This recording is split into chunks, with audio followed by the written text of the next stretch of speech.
It is the morning after, episode 23, a surprise episode. I know last week I said I wasn't going to record one this week. I'm on vacation. Well, it's pretty much the story of my life.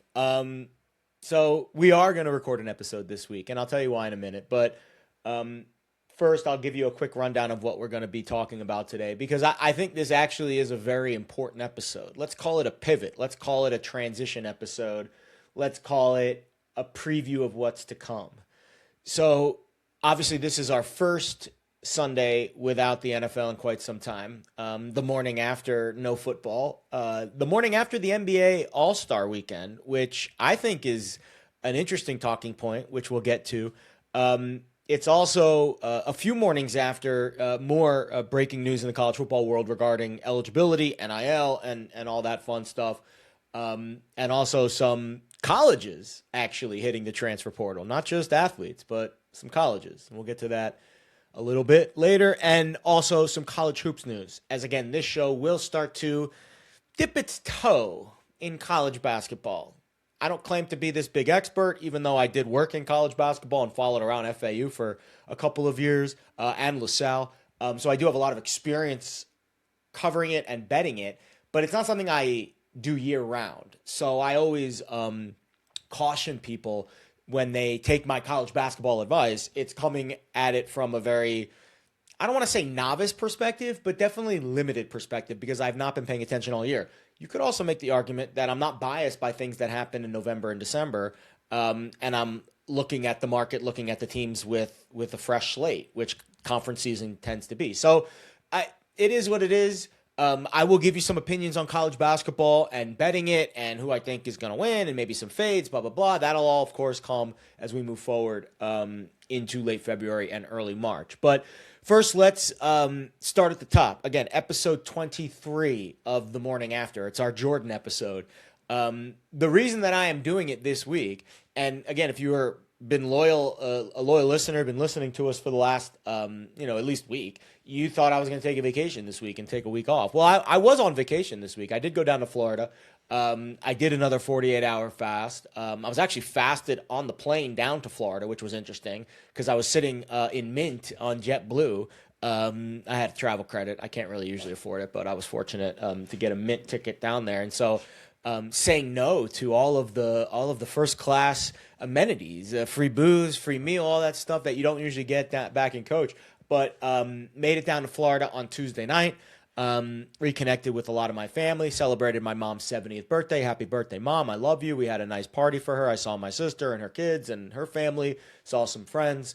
Was able to chill at the Hard Rock. Actually, fun story. So I'm sitting. It was on Thursday. I flew down Tuesday night. We had the party for my mom on Wednesday. And then on Thursday, I woke up early and I was like, hey, I want to go for a run, right? I usually go for a run Thursday mornings in the desert. And I was in Florida. I still wanted to get some workout in because I really didn't do much on Wednesday. On Thursday, so I was waiting in front of the hotel. I was staying at the Hard Rock. I was waiting in front of the hotel for my Uber. I was going to take an Uber out to the beach and run on the beach. A little boardwalk next to the beach, not actually in the sand.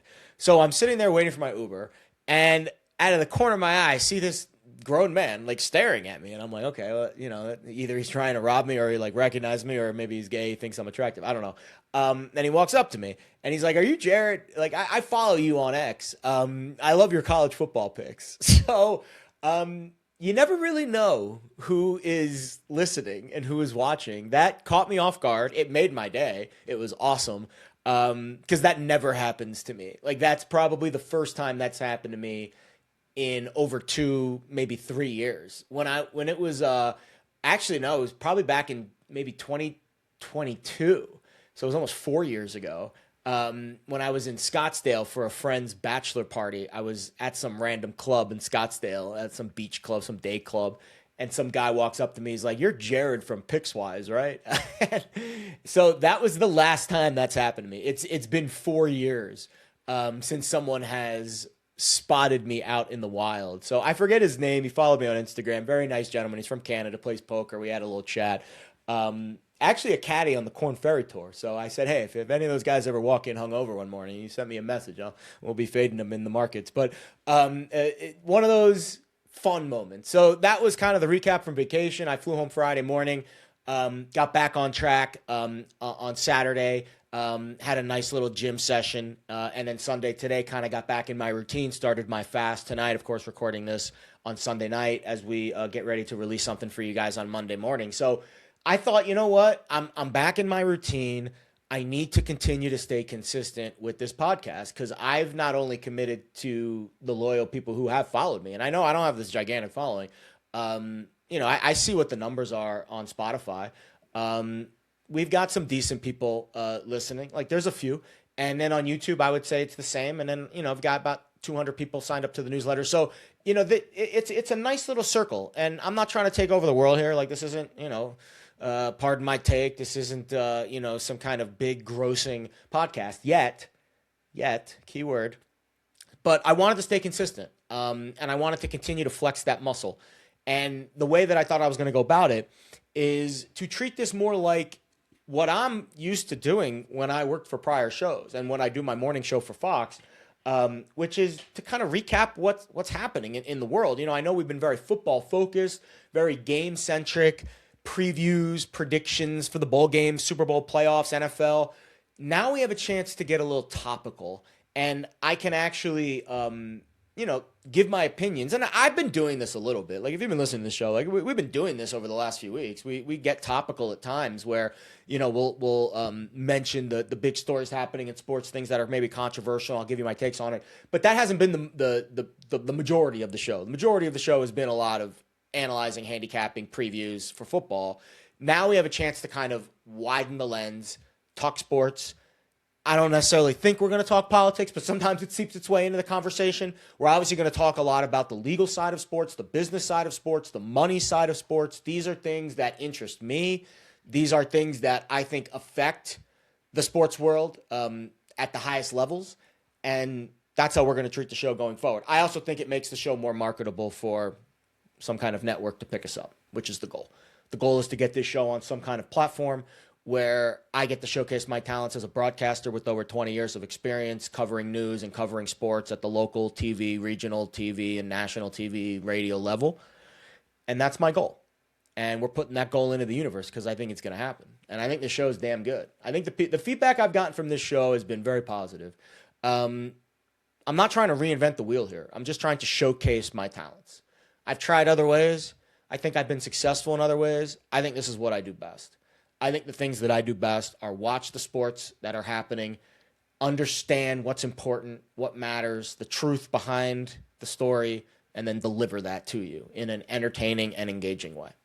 And that's the feedback I've gotten about this podcast so far from some people who are pretty high up on levels that I respect. So we're going to keep doing that, and we're going to keep putting ourselves out there, and we're going to try to do it every week, even if I'm on air quotes vacation, because in this business, if you know, you're never on vacation. So here we go.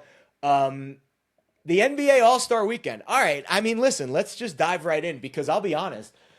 If I had to rate it out of 10, right, and if I'm rating the whole weekend, if we're doing the whole weekend from start to finish, I would rate it like a 6. But if you split the days up, Saturday to Sunday, very different ratings. So first of all, the three-point contest is still very bettable. It is very entertaining. It is very bettable. It is the jewel of NBA All-Star Weekend. It's not my favorite All-Star event, but it has my attention because I think there is value in certain markets based on how it's being priced. For example, guys to go over or under their score in the first round. I think this is something you can handicap. I think there are other parts of it that are intriguing to me because there are some situational elements that you can handicap. And it's a score. You have to make threes. It's not determined by some random judge, and you don't know what he or she's biases are. So the three-point competition on Saturday, solid.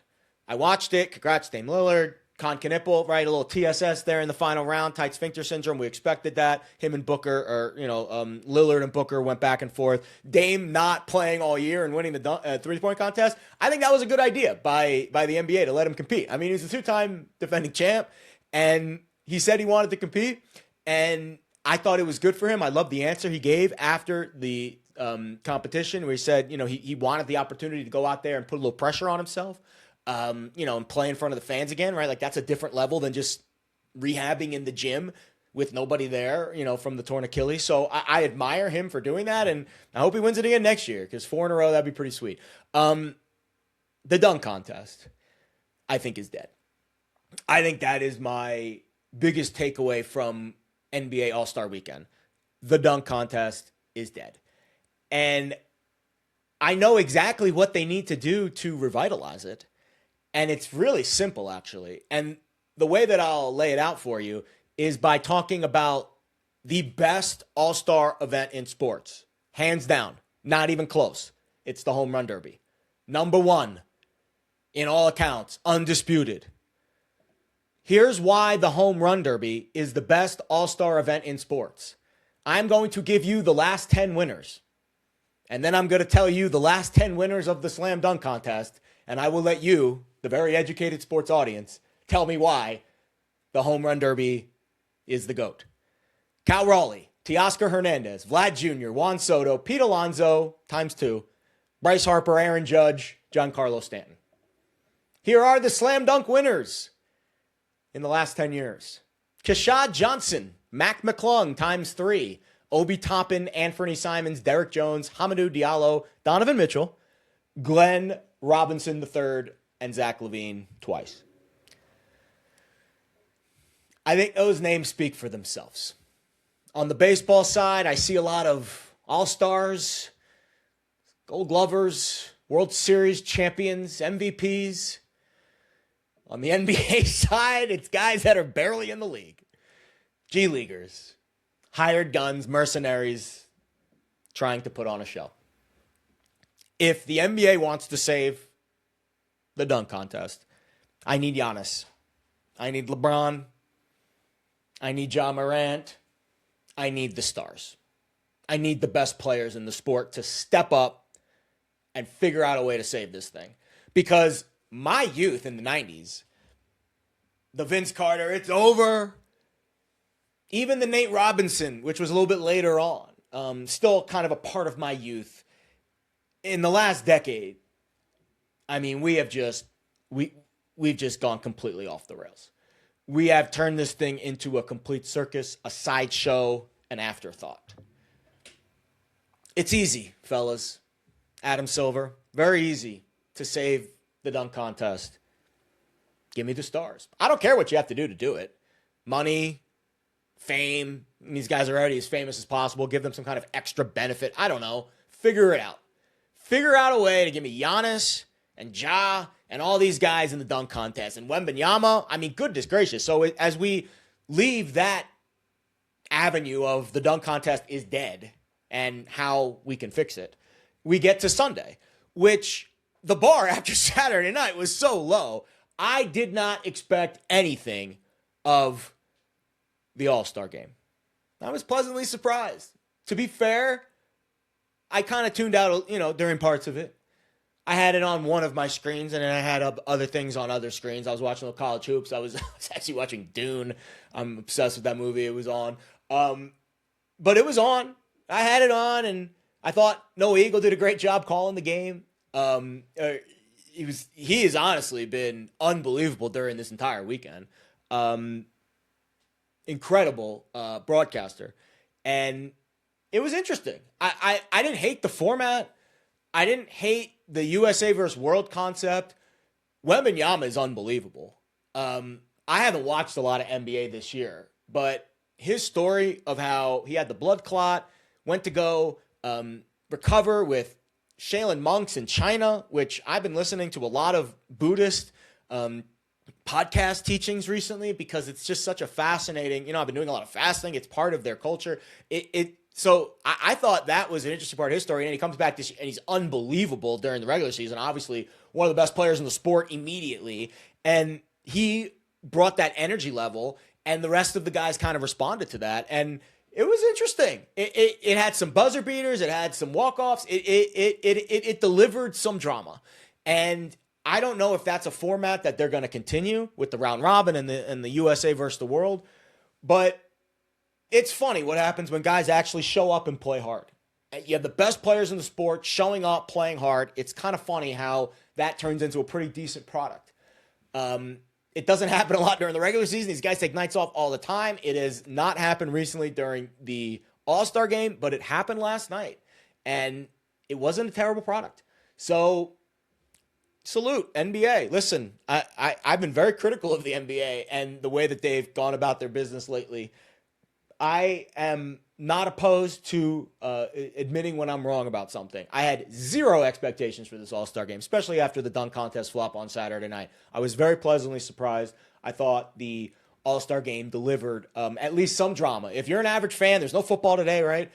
Super Bowl's over. You got that hangover. If you're not into NASCAR with the Daytona 500. Actually, the Pebble Beach Pro-Am had a pretty decent finish. Scotty Scheffler made a run, and congratulations, Colin Morikawa's first PGA win in like 3 years. But there really wasn't a whole lot going on, and this is that first Sunday without football. So I thought the All-Star game, it started a little bit earlier. That's family friendly. I thought they did a good job. So congrats to the NBA. I hope the ratings reflect that. We'll find out next week. And again, funny what happens when people actually take things seriously. So that's where we're at with the reactions for All-Star weekend in the NBA. All right, let's move on to some college stuff. The big story from the week was the Trinidad Chambliss situation. So he was granted an extra year of eligibility by a local judge in Mississippi. Shocker. I'm not going to read you the result because it was, very legalese. Essentially, the judge said that the NCAA didn't do their due diligence enough with Chambliss's claim. It was kind of an unprecedented claim. You don't see guys come from D2 that, very often and make this kind of impact at the D1 level. And I think Chambliss will immediately become one of the favorites to win the Heisman Trophy next year. Surprisingly enough, I checked all the odds this weekend. He's still not listed. So it's still CJ Carr and Arch Manning, the favorites. I would put Chambliss right up there with those guys. But we'll see. Who knows if this actually happens? I have no idea how this is going to land. But Ole Miss, I think, believes that they've got themselves their quarterback for next year. I honestly think at this point, and if you recall from about a month ago when Chambliss was first denied by the NCAA, I said we need to cut this thing off here at 5 years. And that's kind of the max that we need. We can't have guys petitioning and going to court against the NCAA for extra years. It creates this culture of madness. And I'm glad that somebody in Washington agrees with me. What do I mean by that? This week, after the Chambliss thing got announced, U.S. Senator Eric Schmitt, a former college athlete, member of the Senate Commerce Committee, unveiled a blueprint to save college sports. I read through this blueprint. It has 4 pillars. I'll go through them quickly. Pillar 1, secure stability. The first line of Pillar 1, end rulemaking by lawsuit. That is exactly what Senator Schmitt is trying to accomplish here. What Trinidad Chambliss did, what Joey Aguilar is attempting to do, that is not the culture we need in college sports. We need a system in place that says this is your eligibility. It is laid out in black and white, and there can be no debate about the loopholes. And if someone disagrees with that, tough noogies, as my mom would say. You can't petition some local judge in Mississippi to allow you to play an extra year. And I think this is important. So I support Senator Schmitt's blueprint to save college sports. Here are the rest of the bullet points in Pillar 1. Allow athlete protective rules without the threat of immediate or freezing litigation. Create a national standard. Allow conferences to choose their own governing bodies. That's huge. That effectively ends the NCAA if this is passed through. Pillar 2, fix the framework. Create a national one-time transfer rule. Love this. Love, love, love. You get to transfer once. You get one opportunity to jump ship and go to another team. Once that is it, and once you've made that move, you're done. You got to stay there for the rest of your amateur career. This, to me, would drastically improve the amount of tampering that goes on amongst these college coaches. Because once you've transferred, you can't go anywhere again. It would make the decision very impactful. These kids are not just going to do like what the Luke Farrelly kid did from Cal, goes to Clemson, immediately changes course when Ole Miss makes a better offer. That's it. Once you go to Clemson, you're done. You're at Clemson and you can't leave. That to me is a crucial pillar, and I love this plan. Strengthen, reaffirm eligibility standards, align coaching transitions with transfer windows to minimize disruption. Genius. What a freaking concept. To allow the coaches to actually be aligned with the transfer window. So we don't have a situation where coaches are leaving and the kids are still there figuring out what the heck are they going to do.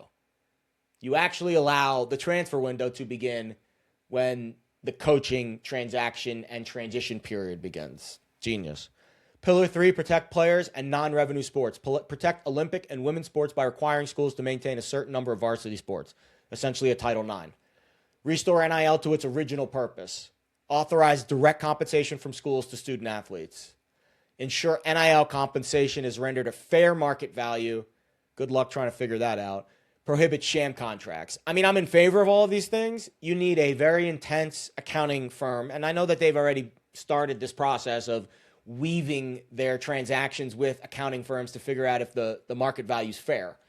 And this obviously will reinforce that. Pillar 4, put fans first, maximize value from media deals, Restore stability, predictability during conference realignments. We'll get to that in a minute. Prioritize long-term success. I mean, that's kind of a boilerplate. I guess they just needed a fourth pillar to at least mention that the fans are important here. The restore stability and predictability during conference realignments cracks me up.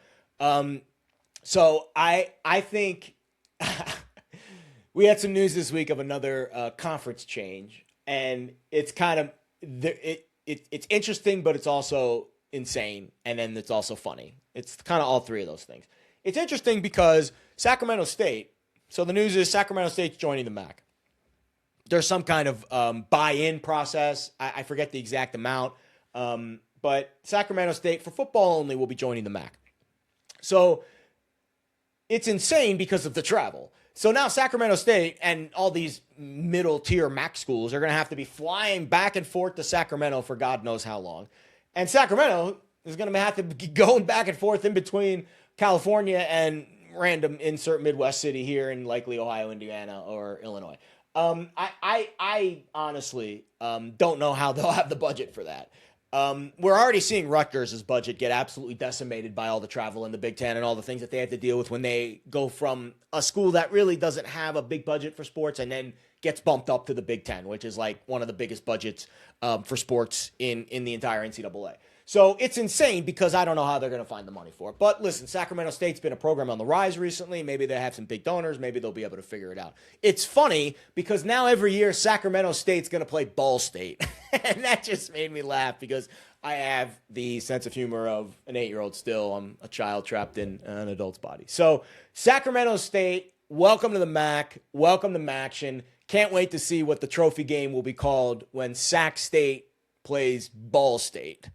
I saw some funny memes on social media when this news was announced. All right, tough transition here as we go to college basketball. But the big news last week was Jerome Tang, Kansas State coach. Actually, this was breaking on Sunday. Jerome Tang fired with cause, which I always find interesting. But we learned later that the only reason that it said with cause, at least as of now, maybe something comes out later, but he had a big buyout, $18 million, and they wanted to negotiate it down. So my guess is that's why they officially framed it as with cause, because if it was without cause, they'd owe him $18 million.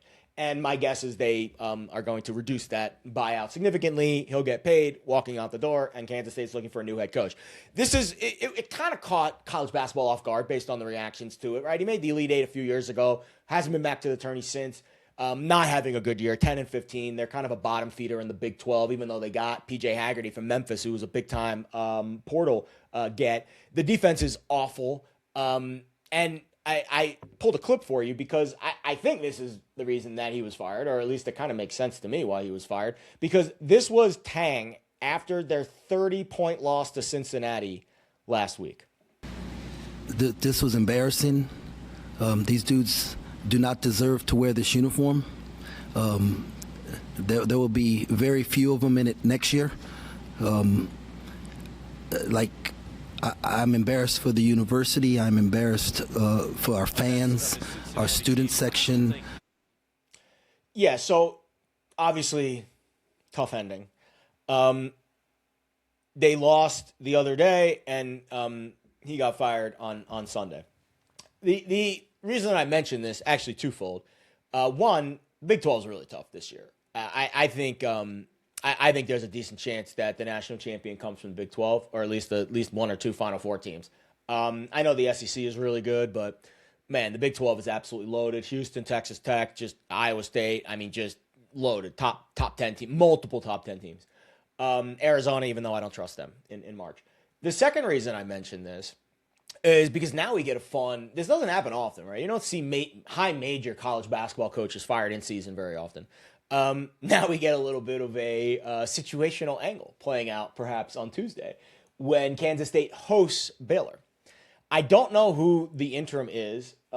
Maybe give some Kansas State or some Big 12 insiders a follow, or do some searches about who's going to be on the bench for the Wildcats on Tuesday night. And I haven't seen a line come out yet either, but I'm assuming Kansas State will be an underdog. So keep an eye on that. They're 1-11 in the Big 12. 1-11 in the Big 12 this year. So Jerome Tang fired at Kansas State with cause. He'll get a nice buyout. And the Big 12 continues to be the toughest, them in the SEC, the toughest conferences in college basketball this year. So let's talk a little college basketball, right? Because I actually, not only did I watch college basketball all weekend, but I went 3-0 with my picks. Follow the Patreon. That's where I'm putting all of my picks. And college basketball, listen, I'm not going to claim I'm this big expert because I don't watch the whole season. But I have really good discernment about where to get my information from, and I have good discipline. And I've had 4 consecutive winning years betting college hoops, and all 4 of those years, I haven't really paid a whole lot of attention to it November and December, as I've been busy with football, even in January. It's really the end of January, early February is really the first kind of, I would say, like, look into college basketball that I make all year. And again, last year it was fantastic. I don't even think I made my first bet last year till the first week of February. And I ran through February and March. We had a fantastic tournament. And I've had success betting it. And you could look at this 2 ways. I had some trolls on social media be like, oh, nothing's worse than this guy, making all these grand claims about college basketball, hasn't watched all year, football guy, all of a sudden he's an expert in college basketball, even though I also posted that I'm not an expert in this sport, like 10 minutes after that. But these trolls don't care about the facts. They just care about, making you feel stupid because they're stupid. But that is a valid push. Now, it doesn't necessarily qualify for me because I'm a professional at this, and I've been doing this for a number of years. So it's kind of like I know where to look, and I don't need to have November and December, like watching college basketball religiously, to get up to speed for March Madness. But then there's also a pushback to this, and it's a very strong pushback that I've had conversations with about pro gamblers, goodness, and they agree with me that when you play a high volume of games, a lot of times the early parts of the season are not really indicative of what the team truly is, because good teams, veteran teams, typically improve and typically get better.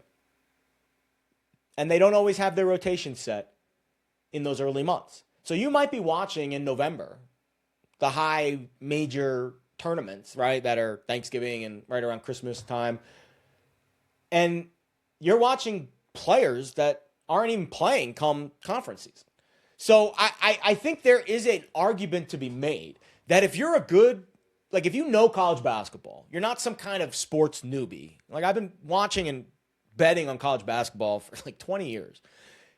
That you actually might be at a slight advantage by being completely blind to everything happening in November and December and January, and just like waking up when conference season starts and just handicapping and betting on the back part of conference season, and then really throttling up during conference tournament week, and then probably pulling back a little bit during March Madness. I think March Madness is a little bit more volatile. I think the peak of your betting in college basketball should be the last 2 weeks of the regular season and that week of the conference tournaments. It should be like a 3-week sprint. That is when I have traditionally and historically been very profitable, especially conference tournament week. When you get a bracket and you know the situation and you have prior matchups to go off of, that has been a very good week. So I'm not going to say everyone should just ignore college basketball all year and then just wake up in February and March. But there is an argument to be made that not having any preconceived biases about these teams from what they did the first 2-3 months of the year can work to your advantage as we get into March Madness. So that being said, here's a pick for Monday night. I'm going to give you the Houston-Iowa State under. There's actually 2 decent games on Monday night. Actually, 1.5 decent games. Syracuse travels to Cameron. That obviously is interesting just from a historical, traditional programs playing on a traditional floor standpoint. Syracuse is not very good. Duke's like a 20-point favorite. But Iowa State-Houston's a fantastic game. Iowa State, obviously, elite at home. They have not lost at Hilton this year. They're coming off a nice win over Kansas. I bet the under in that game on Saturday. That was one of my 3 wins on Saturday. You're getting Houston as a dog here. I was considering betting Houston as a dog, but they struggle with turnovers. Iowa State's great at forcing turnovers, and Houston on the road, I think, might struggle a little bit holding on to the ball. So that's why I'm leaning towards the under. And I think I saw 134.5. The last 2 games between these teams have gone under. These are 2 elite defenses. I actually think Houston's the best team in the country. Right now on Bart Torvik, since the new year, they have the number 1 ranking on Torvik's site. So I absolutely think Houston might be the best team in the country. Now, they kind of have this thing about choking in the big game, but they have been a very successful and consistent program under Kelvin Sampson over the last, I think, decade he's been there. The team in the Big 12 I'm absolutely fading come March is Arizona, who refuses to shoot threes and who really struggles to hold on to the ball. And they're not a very deep team. So the Big 12 is maybe the deepest country in America. You can argue that with the SEC, but I think Houston and Arizona are shaky. I think Texas Tech is the real deal. They just won at Arizona on Saturday night, and they look legit. JT Toppin, maybe the best player in the country. So Houston, Iowa State under 134.5. Your best bet for Monday night in college hoops. And again, big Monday. I'll have picks for you. All right, we'll do this show every Sunday night heading into Monday. So I'll have one actionable element for you every show going forward as we turn the page to college hoops and we start to look ahead to March. 2 weeks to go. I'll be turning 40 years old on the last day of February. And it's always a funny birthday. First of all, 40 I know is a big birthday, but it's always funny because John Rothstein all day is tweeting, I can't wait for this day to be over so it's March. And I'm like, screw you, bro. It's my birthday. I don't want it to be over. But that's just a funny personal note as we close the show. The morning after episode 23. I appreciate everyone tuning in. Couple announcements before we sign off. Sign up for the Patreon if you want my college basketball picks. Free 7-day trial.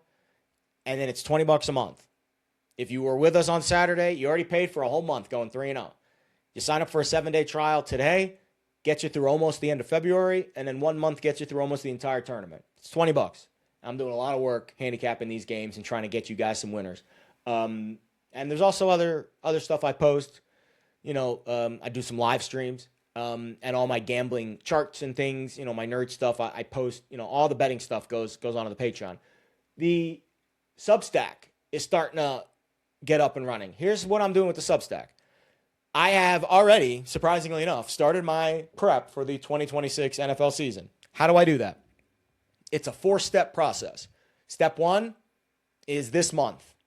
It is recapping the season and updating the leadership grid. GM, head coach, coordinators, play callers, etc. Then what I do is I create a, kind of like a paragraph on each of the recap from the season, offense, defense, and then getting into the coaching changes, what the philosophies of the new coaching regime is, how that integrates with the front office, and potential strengths and challenges heading into the offseason. I do this for all 32 teams. One article. Second step, recapping free agency, analyzing draft needs. That's step 2. That's usually March into April. Then May, June is recapping the draft and the schedule analysis. One article for each team. Then the final step, July, August, is the final predictions, how I feel about each team, best case, worst case scenarios heading into the preseason. And when training camp opens, typically late July, early August. 4 articles per team, 32 teams, 128 articles will be posted to Substack over the next 4 months for free, really like 5.5 months. I've already gotten 2 of them up. Actually, I'm almost posting the second one tonight. I go in alphabetical order. I did Arizona last night, 2 nights ago. I did Atlanta last night. It'll be posted by the time you listen to this podcast. So sign up for the Substack, the QB Read. It's completely free. All of my musings about the NFL offseason and all of my prep going into the 2026 season. This is a gold mine of information, and it's a glimpse into how my brain works. Very strongly recommend you sign up for that. And obviously subscribe to the YouTube channel, sign up for the newsletter, support the morning after. We are close.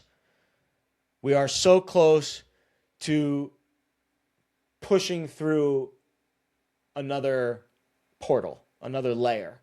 For those of you that are spiritual like me, this is the Chinese New Year coming up this week. The year of the snake will officially be over, and we move forward into the year of the fire horse. For those unaware, the year of the snake, shedding, detox, releasing what is no longer for you. These are all concepts that the snake teaches us. I don't know about you. I've had some intense, fucked up dreams the last few days. I've got a full moon coming, and I know it sounds super woo-woo, but the moon controls the tides, and you're made up of 70% water. So to think that the moon and the Lunar New Year does not impact you is naive. Put some thought into things that you have released in the last year, things that are no longer for you, things you are letting go of. These are all lessons that the year of the snake teaches us. The year of the fire horse is passion, purpose, power, pushing forward. That's what a horse does. That begins next week, or really this week. Very spiritually connected time to be engaged in this kind of stuff. It will impact your mindset. It will elevate your consciousness. I know that sounds super crazy, but you see all the shit on TV these days, the Epstein files, satanic things, demonic things, evil things. We could use a little good in the world. We could use a little positivity and light in the world in these very dark times. And the Lunar New Year, the moon illuminates. The full moon illuminates. So use that wisdom of nature. Use it, and push yourself forward as we move into the year of the horse in 2026. I appreciate you tuning in to episode 23 of The Morning After. I love you all. Hit the like and subscribe button on your way out, and we'll see you next time.